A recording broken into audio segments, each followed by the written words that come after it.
Hey everyone, welcome back to the channel. Let's talk about the one thing that's been secretly holding you back without you even realizing it. You know that feeling when you open a dating app and your stomach just drops? Like you're bracing for impact before you even swipe. You're not imagining it. And you're definitely not broken. Dating app burnout is real. It has a name. It has a pattern. And if you've been blaming yourself for feeling exhausted by something that's supposed to be exciting, this conversation is for you. Here's what most people won't tell you. Dating apps were designed to keep you engaged, not to help you feel good.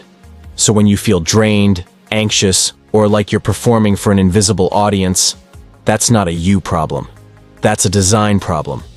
And here's the deeper truth.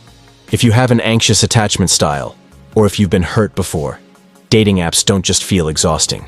They feel like emotional whiplash, because every swipe, every match, every message that goes cold, it activates the same part of your brain that was wired to scan for danger. Your nervous system is doing exactly what it was built to do, protect you. But in this environment, protection looks like hypervigilance, and hypervigilance looks like burnout. Let me show you what's really happening beneath the surface. When you were young, your brain created something psychologists call an internal working model of relationships.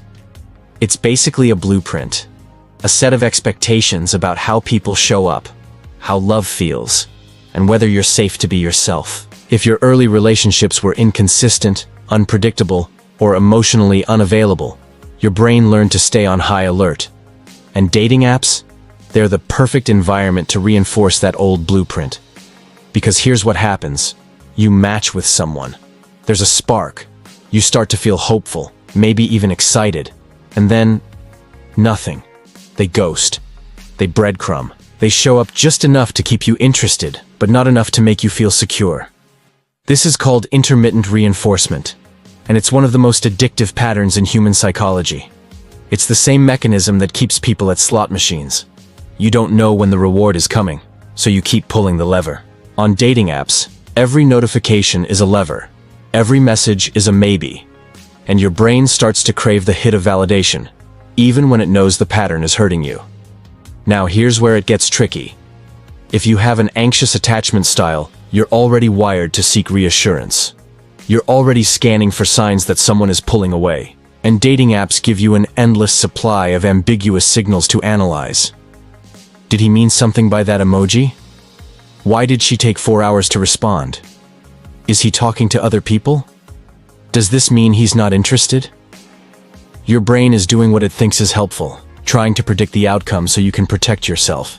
But what it's actually doing is keeping you in a state of chronic anxiety. And here's the part that almost no one talks about. When you're in that state long enough, you start to confuse anxiety with attraction. You start to think that if you're not feeling that knot in your stomach, that hyper-awareness, that constant mental loop, then it must not be real connection.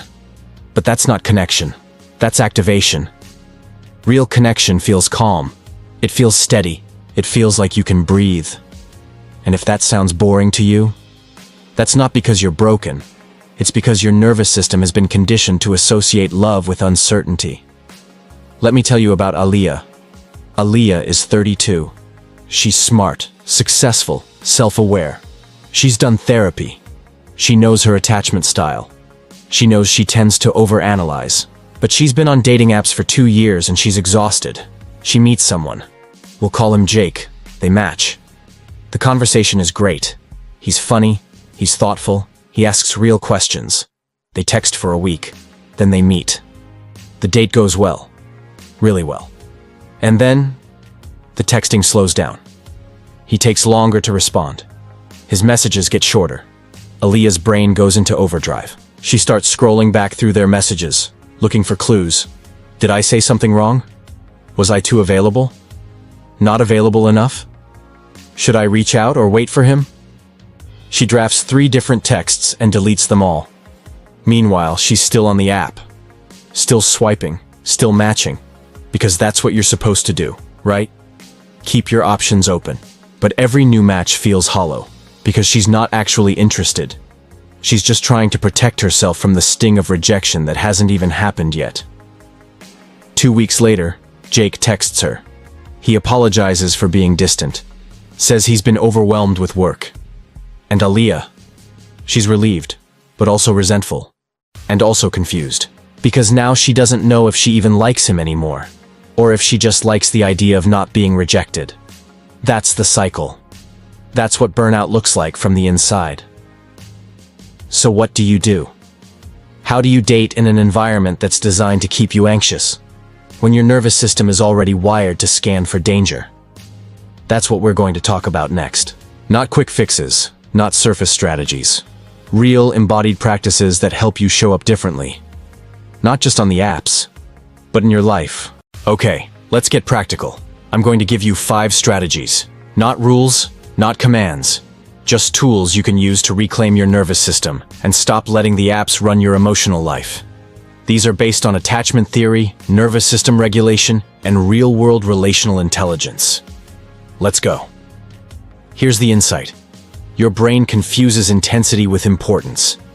When you meet someone who sparks something in you, your nervous system lights up. And suddenly, you're thinking about them constantly. You're checking your phone. You're imagining a future. But here's what Matthew Hussey says, and it's one of the most important things I've ever learned. Invest proportionally to what someone is actually giving you, not proportionally to how much you like them. This doesn't mean play games. It doesn't mean withhold. It means pay attention to effort, consistency, and follow through. If someone is texting you once every 3 days with low-effort messages, don't write them paragraphs. Don't rearrange your schedule. Don't give them the energy you'd give to someone who's showing up fully. Here's how to do it. 1. Notice the pattern. Is this person reaching out consistently? Are they making plans? 2. Match their energy. If they text you at 11 p.m., don't respond at 11:03. Respond when it works for you. 3. Redirect your energy. Channel that excitement into something that actually fills you up. A project, a friend, movement, creation. Common mistake. Thinking that if you just show them how great you are, they'll step up. They won't. People show you who they are through their actions. Believe them. You'll know it's working when you stop feeling anxious about whether they'll text back, because you're genuinely busy living your life. This one is about awareness. Most people think attraction is a feeling that just happens. But if you have an anxious attachment style, what you're calling attraction might actually be activation. Here's the insight. Your nervous system doesn't know the difference between excitement and anxiety. Both create the same physical sensations: elevated heart rate, hyper-awareness, obsessive thinking. So when you meet someone and you feel that rush, pause and ask yourself, is this excitement? Or is this my nervous system responding to inconsistency? Here's the practice. 1. After a date or a conversation, check in with your body. Do you feel calm? Or do you feel wired? 2.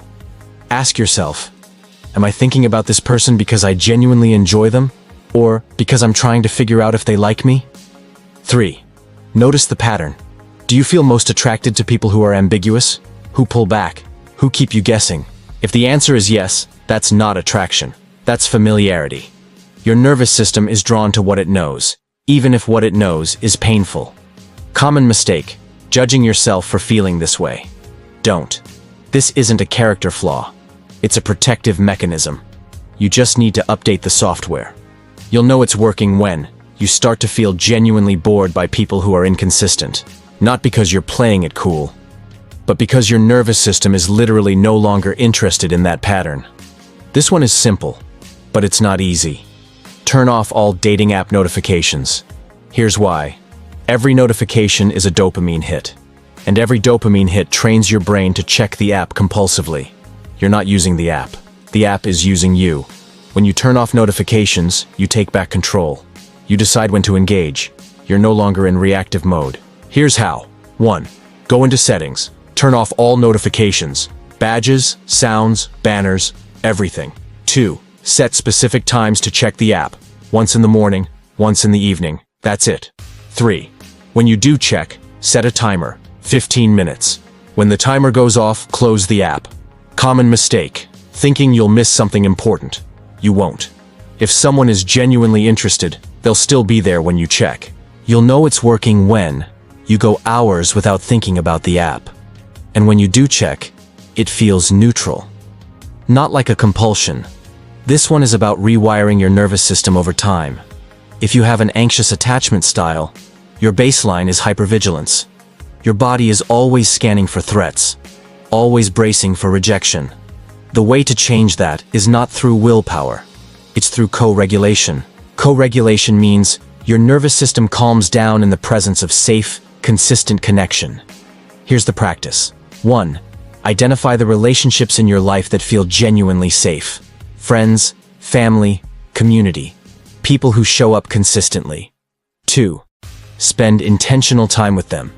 Not just surface time. Deep time. Vulnerable time. 3. Notice how your body feels in their presence. Let yourself relax. Let yourself receive care without earning it. This is how you build a secure baseline. Not by finding the perfect partner, but by letting your nervous system experience what secure attachment actually feels like. Common mistake. Thinking this is a waste of time because it's not about dating. It's not a waste of time. It's the foundation. You'll know it's working when you start to notice that calm, steady people feel attractive to you. Not boring. Attractive. This is the most important one. When you're burned out on dating apps, it's usually because you've started to see yourself through the lens of the app. Am I attractive enough? Interesting enough? Witty enough? Successful enough? You're not a profile. You're a person.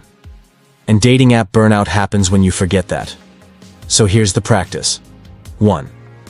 Make a list of the things that make you feel like yourself. Not impressive, not attractive, just you. Maybe it's cooking. Maybe it's running. Maybe it's writing bad poetry or watching terrible reality TV. 2. Do those things. Regularly. Without posting about them. Without performing them. 3. Notice how it feels to just exist. Not as someone who's trying to be chosen, but as someone who's already whole. Common mistake. Thinking this is selfish or indulgent. It's not. It's essential. You'll know it is working when you start to feel less interested in the validation of strangers, because you're getting validation from yourself. So here's the truth. Dating app burnout isn't about the apps. It's about what the apps reveal. They reveal how you relate to uncertainty, how you respond to rejection, how you show up when you're scared. And if you've been feeling exhausted, anxious, or like you're losing yourself in the process, that's not a sign that you're doing it wrong. It's a sign that your nervous system is asking for something different. Maybe that's taking a break from the apps. Maybe that's changing how you use them. Maybe that's building a more secure baseline outside of dating entirely. But whatever it is, it starts with this. You are not the problem. The system is, and you get to choose how you engage with it. So here's my question for you. What would it feel like to date from a place of wholeness instead of scarcity? Not because you've found the perfect person, but because you've remembered who you are. That's the work, and it's worth it.